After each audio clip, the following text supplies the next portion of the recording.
ನಮಸ್ತೆ ಮಿತ್ರರೇ, ಇವತ್ತು ಒಂದು ರುಚಿಕರವಾದ ಪನ್ನೀರ್ ಮಸಾಲ ಮಾಡೋಣ. ಪನ್ನೀರ್ ಗ್ರೇವಿ ಅಂತ ಸಹ ಹೇಳ್ಬೋದು. ಬಹಳ ಕ್ವಿಕ್ಕಾಗಿ ಮಾಡುವಂತಹದ್ದು, ಬ್ಯಾಚುಲರ್ಸ್ಗಂತೂ ಹೇಳಿ ಮಾಡಿಸಿದಂತಹದ್ದು. ಈ ಒಂದು ರುಚಿಕರವಾದ ಹಾಗೂ ಆರೋಗ್ಯದಾಯಕವಾದ ಪನ್ನೀರ್ ಗ್ರೇವಿಯನ್ನು ಹೇಗೆ ಮಾಡುವುದು ಎಂದು ನೋಡುವ ಮೊದಲು ಯಾರೆಲ್ಲ ನನ್ನ ಚಾನಲನ್ನು ನೋಡ್ತಿದ್ದೀರಿ, ಯಾರೆಲ್ಲ ಇನ್ನೂ ಸಬ್ಸ್ಕ್ರೈಬ್ ಮಾಡಿಲ್ಲ, ದಯವಿಟ್ಟು ಸಬ್ಸ್ಕ್ರೈಬ್ ಮಾಡಿ, ಸಪೋರ್ಟ್ ಮಾಡಿ ಅಂತ ಹೇಳುತ್ತಾ, ಬ್ಯಾಚುಲರ್ಸ್ಗೆ ಮಾತ್ರ ಅಲ್ಲ, ಇದು ಯಾರಿಗೆ ಕ್ವಿಕ್ಕಾಗಿ ಅಡುಗೆ ಮನೆಯ ಹೊರಗೆ ಬರಬೇಕು, ಬೇಗನೆ ಈ ಪದಾರ್ಥವನ್ನು ಮಾಡಿ ಆಫೀಸಿಗೆ ಹೋಗ್ಬೋದು ಅಂಥವರಿಗಂತೂ ಹೇಳಿ ಮಾಡಿಸಿದಂತಹದ್ದು. ಬೆಳಿಗ್ಗೆ ಯಾವುದಾದ್ರು ಚಪಾತಿ ರೋಟಿ ಮಾಡುವಾಗಲೂ ಇದನ್ನು ಕ್ವಿಕ್ಕಾಗಿ ಮಾಡಬಹುದು. ಹಾಗಾದರೆ ಬನ್ನಿ ಹೇಗೆ ಮಾಡುವುದೆಂದು ನೋಡೋಣ. ನಮಸ್ತೆ ಮಿತ್ರರೇ, ಇವತ್ತು ಒಂದು ಸಿಂಪಲ್ ಆದ ಈ ಪನ್ನೀರ್ನಿಂದ ಪನ್ನೀರ್ ಗ್ರೇವಿಯನ್ನು ಮಾಡೋಣ. ಪನ್ನೀರ್ ಮಸಾಲ ಅಂತ ಸಹ ಹೇಳ್ಬೋದು ನಾವು. ಇದಕ್ಕೆ ಬೇಕಾಗುವ ಸಾಮಗ್ರಿಗಳು ನೋಡಿ, 2 ದೊಡ್ಡ ನೀರುಳ್ಳಿಯನ್ನು ಕಟ್ ಮಾಡಿ ಇಟ್ಕೊಂಡಿದ್ದೇನೆ, 2 ಟೊಮ್ಯಾಟೊ ಕಟ್ ಮಾಡಿ ಇಟ್ಕೊಂಡಿದ್ದೇನೆ, ಒಂದು ಸ್ವಲ್ಪ ಕೊತ್ತಂಬರಿ ಸೊಪ್ಪು, ಇನ್ನು ಸ್ವಲ್ಪ ಒಂದು ಅರ್ಧ 2 ನೀರುಳ್ಳಿ ಅಲ್ಲದೆ ಇನ್ನೊಂದು ಅರ್ಧ ನೀರುಳ್ಳಿಯನ್ನು ಸಣ್ಣದಾಗಿ ಇದು ಒಗ್ಗರಣೆಗೆ ಹೆಚ್ಚಿಟ್ಟುಕೊಂಡಿದ್ದೇನೆ. ಜಿಂಜರ್ ಗಾರ್ಲಿಕ್ ಪೇಸ್ಟ್ ಬೇಕು ನಮಗೊಂದು ಅರ್ಧ ಚಮಚದಷ್ಟು, ಸ್ವಲ್ಪ ಕ್ರೀಮ್ ಬೇಕು, ಸ್ವಲ್ಪ ಕೋಕೋನಟ್ ಮಿಲ್ಕ್ ಬೇಕು, ಒಂದು ಅರ್ಧ ಗ್ಲಾಸ್ನಷ್ಟು. ಮತ್ತು ಮಸಾಲೆಗಳಲ್ಲಿ ನಾನು ಈ ಪನ್ನೀರ್ ಮಸಾಲದ ಇಲ್ಲದಿದ್ದರೆ ತೊಂದರೆ ಇಲ್ಲ, ನಮ್ಮದು ಚಿಕನ್ ಮಸಾಲೆ ಇದೆ, ಚಿಕನ್ ಮಸಾಲವನ್ನು ಸಹ ಯೂಸ್ ಮಾಡ್ಕೊಳ್ಬೋದು. ಈಗ ಮೊದಲಿಗೆ ಪನ್ನೀರನ್ನು ಸಣ್ಣದಾಗಿ ಹೆಚ್ಚಿಟ್ಕೊಳ್ಳೋಣ. ಎಷ್ಟೆಷ್ಟು ದೊಡ್ಡದಾಗಿ ಬೇಕು ಅಷ್ಟು ದೊಡ್ಡದಾಗಿ ಹೆಚ್ಚಿಕೊಟ್ಟು ನಾನು ಇಷ್ಟಿಷ್ಟು ದೊಡ್ಡದಾಗಿ ಕಟ್ ಮಾಡಿಕೊಡ್ತೇನೆ. ಎಲ್ಲ ಕಟ್ ಮಾಡಿಕೊಂಡು ಸ್ವಲ್ಪ ಇದನ್ನು ನೀರಿನಲ್ಲಿ ಹಾಕೊಳ್ಳೋಣ. ವೀಕ್ಷಕರೇ, ದೊಡ್ಡದಾಗಿ ಕಟ್ ಮಾಡಿಕೊಂಡು ಇದನ್ನೀಗ ಸ್ವಲ್ಪ ನೀರಿನಲ್ಲಿ ಹಾಕ್ಕೊಂಡು ಸ್ವಲ್ಪ ತೊಳೆದುಕೊಳ್ಳೋಣ. ಒಮ್ಮೆ ಹೀಗೆ ತೊಳೆದ್ರೆ ಮತ್ತು ಅದರ ಟೇಸ್ಟ್ ತುಂಬ ಚೆನ್ನಾಗಿ ಬರ್ತದೆ. ಎಲ್ಲವನ್ನು 1-2 ನಿಮಿಷ ಹೀಗೆ ಹಾಕಿಟ್ಟುಕೊಂಡು ತೊಳೆದುಕೊಂಡು ತೆಗಿತೇನೆ. ವೀಕ್ಷಕರೇ, ಇಲ್ಲೊಂದು ಬಿಸಿಯಾಗಲಿ ಕಡಾಯನ್ನು ಇಟ್ಕೊಂಡಿದ್ದೇನೆ, ಸ್ವಲ್ಪ ತುಪ್ಪವನ್ನು ಹಾಕ್ಕೊಳ್ತಿದ್ದೇನೆ. ತುಪ್ಪದಲ್ಲಿ ನೋಡಿ, ಇದನ್ನು ನೀರಿನಿಂದ ತೆಗೆದುಕೊಂಡಂತಹದನ್ನು ತುಪ್ಪ ಸ್ವಲ್ಪ ನೀರಾಗಲಿ. ಇಲ್ಲಿ ತುಪ್ಪ ನೀರಾಯಿತು ನೋಡಿ. ಈಗ ಕಟ್ ಮಾಡಿದಂತಹ ತೊಳೆದುಕೊಂಡಂತಹ ಪನ್ನೀರನ್ನು ಇದರಲ್ಲಿ ಹಾಕೊಳ್ತಿದ್ದೇನೆ. ಸ್ವಲ್ಪ ಇದನ್ನು ಫ್ರೈ ಮಾಡ್ಕೊಳ್ಳೋಣ. ಜಸ್ಟ್ ಸ್ವಲ್ಪ, ತುಂಬ ಬೇಡ, ಜಸ್ಟ್ ಸ್ವಲ್ಪ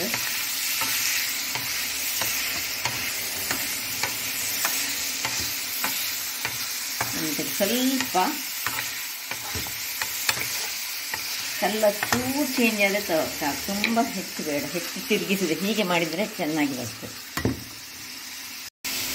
ಈಗ ಇದಕ್ಕೆ ಸ್ವಲ್ಪ ಉಪ್ಪನ್ನು ಹಾಕ್ಕೊಳ್ತಿದ್ದೇನೆ ನಾನು.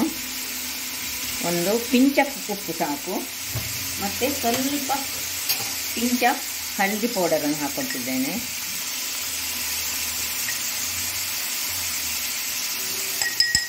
ಇನ್ನು ಸ್ವಲ್ಪ ಈ ಮಸಾಲ ಪುಡಿ ಏನು ನಾನು ಯೂಸ್ ಮಾಡಿದ್ದೇನೆ, ನಾನು ಚಿಕನ್ ಮಸಾಲೆ ತೆಗೆದುಕೊಂಡಿದ್ದೇನೆ. ನೀವು ಬೇರೆ ಮಸಾಲೆಗಳಂತ ತೆಗೆದುಕೊಳ್ಬೋದು. ಸ್ವಲ್ಪ ನಿಧಾನಕ್ಕೆ ಹೀಗೆ ಫ್ರೈ ಮಾಡಿಕೊಳ್ಳೋಣ.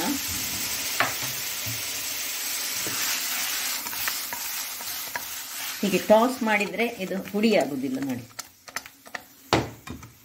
ಇಲ್ಲಿ ಬೇಕಿದ್ರೆ ನೀವು ಕ್ರೀಮಲ್ಲಿ ಇಲ್ಲದಿದ್ದರೆ ಮೊಸರನ್ನು ಸ್ವಲ್ಪ ಸೇರಿಸಿದನ್ನು ಮ್ಯಾರಿನೇಟ್ ಮಾಡಿ ಇಟ್ಕೊಂಡು ಮಾಡ್ಬೋದು. ನಾನು ಈಗ ಸಿಂಪಲ್ ಆಗಿ 5 ನಿಮಿಷದಲ್ಲಿ ಆಗುವಂಥದ್ದನ್ನು ಮಾಡ್ಕೊಳ್ತಿದ್ದೇನೆ.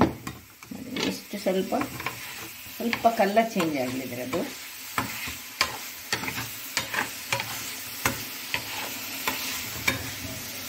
ಸ್ವಲ್ಪ ಸೌಟ್ ಹಾಕಿದರೆ ಏನಾಗ್ತದೆ ಹೇಳಿದರೆ ಪುಡಿ ಅದು ಕಟ್ಟಾಗುವ ಚಾನ್ಸ್ ಇರ್ತದೆ. ಅದರಿಂದಾಗಿ ನಾವು ಹೀಗೆ ಬಾಣಲೆಯಲ್ಲಿ ಟಾಸ್ ಮಾಡಿಕೊಂಡ್ರೆ ಉತ್ತಮ. 1-2 ನಿಮಿಷಗಳ ಕಾಲ ಹೀಗೆ ಬಿಡೋಣ. ಸ್ವಲ್ಪ ಅದು ತುಪ್ಪವನ್ನೆಲ್ಲ ಎಳೆದುಕೊಳ್ಳಿ. ವೀಕ್ಷಕರೇ ನೋಡಿ, ಸಾಕು. ಇಷ್ಟಾಗುವಾಗ ಇದನ್ನು ಸೈಡಲ್ಲಿ ಇಟ್ಕೊಳ್ಳೋಣ. ಇದರಲ್ಲಿ ನಾವು ಈ ನಾನು ಪಾತ್ರೆಯನ್ನು ಇಟ್ಕೊಳ್ತಿದ್ದೇನೆ, ದೊಡ್ಡ ಬಾಣಲೆಯನ್ನು. ಇದು ಸ್ವಲ್ಪ ಬಿಸಿಯಾಗಲಿ. ಇದು ಬಿಸಿಯಾಗಿದೆ. ಇಲ್ಲಿ ಒಂದು ದೊಡ್ಡ ಚಮಚದಷ್ಟು ತುಪ್ಪವನ್ನು ಹಾಕೊಳ್ತಿದ್ದೇನೆ ನಾನು. ತುಪ್ಪ ಸ್ವಲ್ಪ ಬಿಸಿಯಾಗಲಿ, ಕರಗಲಿ. ಅಷ್ಟೊತ್ತಿಗೆ ಒಂದು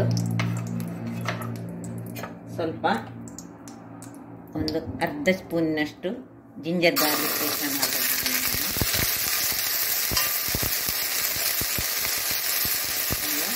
2 ಕಾಯಿ ಮೆಣಸನ್ನು ಹಾಕೊಳ್ತಿದ್ದೇನೆ.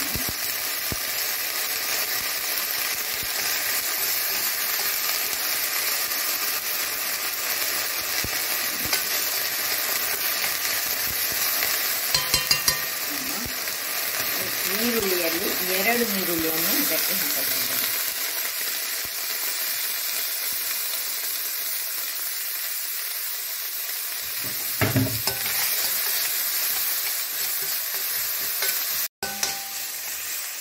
ಆನಿಯನ್ ಸ್ವಲ್ಪ ಬಾಡುವಾಗ ಈಗ ಈ ಸಣ್ಣಗೆ ಹೆಚ್ಚಿಟ್ಟಂತಹ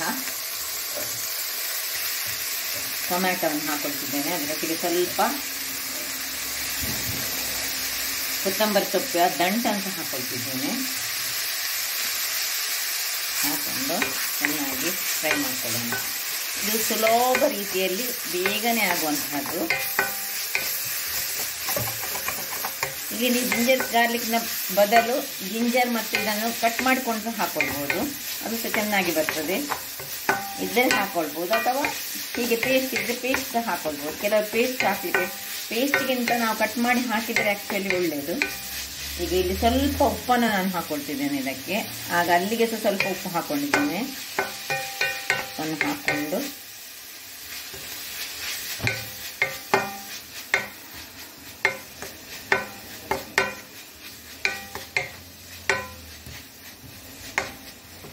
ಈ ಮಸಾಲೆ ಪುಡಿಯನ್ನು ಇನ್ನು 3 ಚಮಚಗಳಷ್ಟು ನಾನು ಮಸಾಲೆ ಪುಡಿಯನ್ನು ಹಾಕೊಳ್ತೇನೆ ಇದಕ್ಕೆ.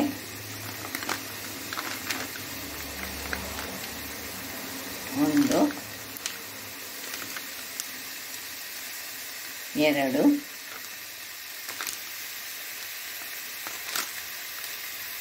ಒಟ್ಟು 3 ಚಮಚದಷ್ಟು ಮಸಾಲೆ ಪುಡಿಯನ್ನು ಹಾಕೊಂಡೆ. ಇಲ್ಲಿ ಬೇಕಿದ್ರೆ ನೀವು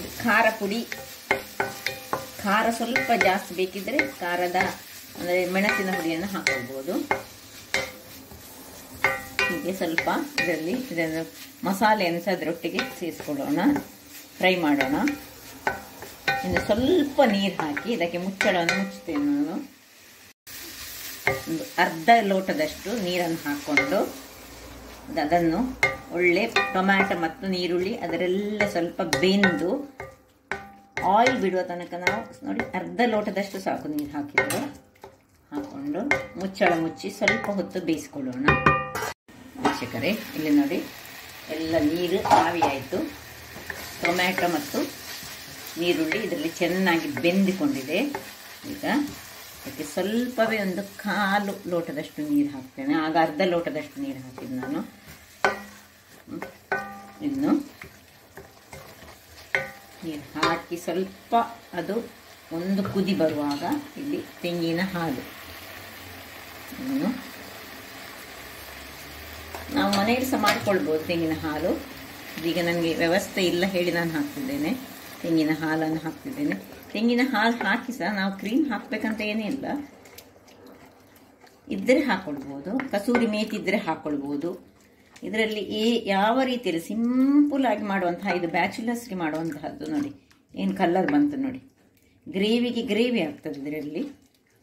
ಅಥವಾ ನಾವು ಇದನ್ನು ಈ ಮಾಡಿಕೊಂಡಂತಹ ಮಸಾಲೆಯನ್ನು ಗ್ರೈಂಡ್ ಮಾಡಿ ಸಹ ಮಾಡ್ಬೋದು, ತಣ್ಣಗೆ ಮಾಡ್ಕೊಂಡು ಗ್ರೈಂಡ್ ಮಾಡಿ ಸಹ ಮಾಡ್ಕೊಳ್ಬೋದು, ಅದು ಸಹ ಚೆನ್ನಾಗಿ ಬರ್ತದೆ. ಎಲ್ಲ ಕ್ರೀಮನ್ನು ಹಾಕ್ಕೊಂಡೆ ನಾನು, ತೆಂಗಿನ ಹಾಲನ್ನು. ಈಗ ಒಂದು ಕುದಿಬೇಕಿದು. ಕುದಿದ ಮೇಲೆ ನಾವು ನಮ್ಮ ಫ್ರೈ ಮಾಡಿದಂತಹ ಇದನ್ನು ಹಾಕೊಳ್ಳೋಣ. ಆಮೇಲೆ ಒಂದು ಕುದಿ ಬರಲಿ ಇದಕ್ಕೆ ಒಂದೊಂದು ಮುಚ್ಚಳ ಮುಚ್ಚಿಕೊಂಡು ಒಂದು ಕುದಿ ತೆಗೆದುಕೊಳ್ಳೋಣ. ಸಣ್ಣ ಪಾತ್ರೆ ಆದರೆ ಮುಚ್ಚಳ ಮುಚ್ಚಲಿಕ್ಕೆ ಹೋಗ್ಬೇಡಿ, ಅದು ಉಕ್ಕಿ ಬರ್ತದೆ. ಒಂದು ಒಳ್ಳೆ ಕುದಿ ಬಂತು ಸಾಕು. ಈಗ ಸ್ವಲ್ಪ ಕೊತ್ತಂಬರಿ ಸೊಪ್ಪನ್ನು ಉಳಿಸ್ಕೊಳ್ಳೋಣ. ಇನ್ನು ಈ ಒಂದು ಫ್ರೈ ಮಾಡಿದಂತಹ ಇದನ್ನು ಅದಕ್ಕೆ ಶಿಫ್ಟ್ ಮಾಡೋಣ.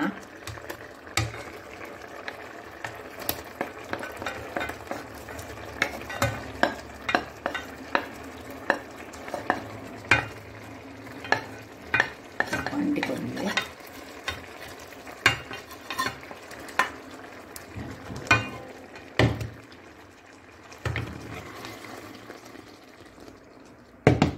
ನಿಧಾನಕ್ಕೆ ತುಂಬ ಸಾಫ್ಟಾಗಿ ನಾವು ಮಾಡಬೇಕು. ನಿಮಗೆ ಸ್ವಲ್ಪ ನೀರು ಬೇಕಿದ್ರೆ ಇನ್ನು ಸ್ವಲ್ಪ ಇದನ್ನು ಗ್ರೇವಿಯನ್ನು ನೀರು ಮಾಡಿಕೊಡ್ಬೋದು. ಸ್ವಲ್ಪ ದಪ್ಪದಲ್ಲಿ ಬೇಕಿದ್ರೆ ದಪ್ಪ ಮಸಾಲದ ರೀತಿಯಲ್ಲಿ ಮಾಡಿಕೊಡ್ಬೋದು.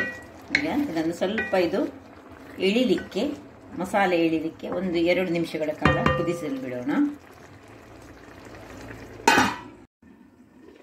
ಈಗ ಲಿಂಬನ್ನು ಹಾಕೊಳ್ತಿದ್ದೇನೆ, ಚೂರು ಲಿಂಬೆಯ ರಸವನ್ನು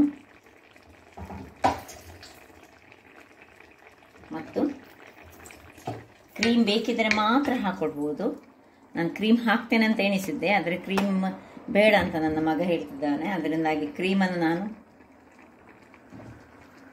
ಬೇಡ ಅಂತ ಬಿಟ್ಟೆ. ನೀವು ಬೇಕಿದ್ರೆ ಇಲ್ಲಿಗ ಕ್ರೀಮನ್ನು ಹಾಕ್ಕೊಳ್ಬೋದು. ಈಗ ಇದೇ ಒಂದು ಪಾತ್ರೆಯಲ್ಲಿ ಇನ್ನು ಯಾವುದರಲ್ಲಿ ನಾವು ಫ್ರೈ ಮಾಡಿದ್ದೇವೆ ಅದನ್ನು ಗ್ಯಾಸಲ್ಲಿ ಇಟ್ಕೊಳ್ಳೋಣ. ಅದಕ್ಕೆ ಸ್ವಲ್ಪ ತುಪ್ಪವನ್ನು ಹಾಕೊಳ್ತಿದ್ದೇನೆ. ತುಪ್ಪ ಸ್ವಲ್ಪ ಕರಗಲಿ. ವೀಕ್ಷಕರೇ ನೋಡಿ, ತುಪ್ಪ ಕರಗಿತ್ತು. ಈಗ ಈ ಸಣ್ಣ ಈರುಳ್ಳಿಯನ್ನು ಸಣ್ಣದಾಗಿ ಹೆಚ್ಚಿಟ್ಟಂತ ಈರುಳ್ಳಿಯನ್ನು ಹಾಕ್ಕೊಳ್ತಿದ್ದೇನೆ ನಾನು.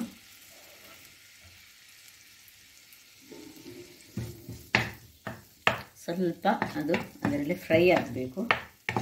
ಅದರಲ್ಲಿ ಫ್ರೈ ಆಗಲಿ. ವೀಕ್ಷಕರೇ ನೋಡಿ, ಇದು ಸ್ವಲ್ಪ ಬ್ರೌನ್ ಆಗುವಾಗ ಇಲ್ಲಿ ನೀವು ನಿಮಗೆ ಬೇಕಿದ್ರೆ ಒಂದು ಪುಲಾವ್ ಎಲೆ, ತೇಜ್ಪತ್ತ, ಅದು ಗರಂ ಮಸಾಲೆ ಇಷ್ಟಪಡುವವರು ಇಲ್ಲಿ 1 ಏಲಕ್ಕಿಯ, 1 ಗರಂ ಮಸಾಲೆ, ಇದು ಲವಂಗ ಅಥವಾ 1 ತೇಜ್ಪತ್ತದ ಎಲೆಯನ್ನು ಹಾಕಿ ಇದನ್ನು ಹೀಗೆ ಫ್ರೈ ಮಾಡ್ಕೊಳ್ಬೋದು. ನನಗೆ ಬೇಡ, ಗರಂ ಮಸಾಲೆ ಸ್ಮೆಲ್ ಬೇಡ ಹೇಳಿ ನಾನು ನೋಡಿ ಇದು ಉಳಿದದ್ದು ಕೊತ್ತಂಬರಿ ಸೊಪ್ಪನ್ನು ಹಾಕ್ಕೊಳ್ತಿದ್ದೇನೆ. ಇದು ಸ್ವಲ್ಪ ಫ್ರೈ ಆದಮೇಲೆ ಇದನ್ನೀಗ ಅದಕ್ಕೆ ಶಿಫ್ಟ್ ಮಾಡಿಕೊಡೋಣ. ವೀಕ್ಷಕರೇ ನೋಡಿ, ಇಷ್ಟ ಆಗುವಾಗ ಇದನ್ನು ಇದಕ್ಕೆ ಶಿಫ್ಟ್ ಮಾಡಿಕೊಡೋಣ. ಗ್ರೇವಿ ಇನ್ನೂ ಸಹ ಹೆಚ್ಚು ಬೇಕಿದ್ರೆ ನೀವು ಮಸಾಲೆ ಇನ್ನೂ ಸಹ ಸ್ವಲ್ಪ ಜಾಸ್ತಿ ಮಾಡ್ಬೋದು. ನಂದಿದು ಸಾಧಾರಣ 600 ಗ್ರಾಮ್ಸ್ನಷ್ಟು ಪನ್ನೀರ್ ಇತ್ತು. ನಾನು 3 ಚಮಚ ಸುರಿಗೆ ಹಾಕೊಂಡೆ ಮಸಾಲ ಪೌಡರ್, ಮತ್ತೆ ಪುನೊಂದು ಚಮಚ ಹಾಕೊಂಡೆ. ಯಾಕಂದ್ರೆ ಸ್ವಲ್ಪ ಕಡಿಮೆ ಆಗ್ತದೆ ಹೇಳಿ 600 ಗ್ರಾಮ್ಸಿಗೆ ಸ್ವಲ್ಪ ಒಂದು 4 ಚಮಚಗಳಷ್ಟು ಬೇಕಾಗ್ತದೆ. ನೋಡಿ ಆಯ್ತು, ರೆಡಿ ಆಯಿತು. ಇನ್ನು ಸರ್ವಿಂಗ್ ಟೈಮ್ ಕುದಿ. ವೀಕ್ಷಕರೇ ಈಗ ಸರ್ವ್ ಮಾಡೋಣ.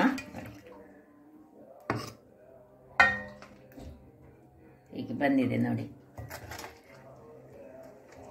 ತುಂಬ ಫ್ರೈ ಮಾಡಬಾರ್ದು ಯಾವಾಗಲೂ. ಇದನ್ನು ತುಂಬ ಫ್ರೈ ಮಾಡಿದರೆ ಅದರ ಟೇಸ್ಟ್ ಸ್ವಲ್ಪ ಹೋಗ್ತದೆ.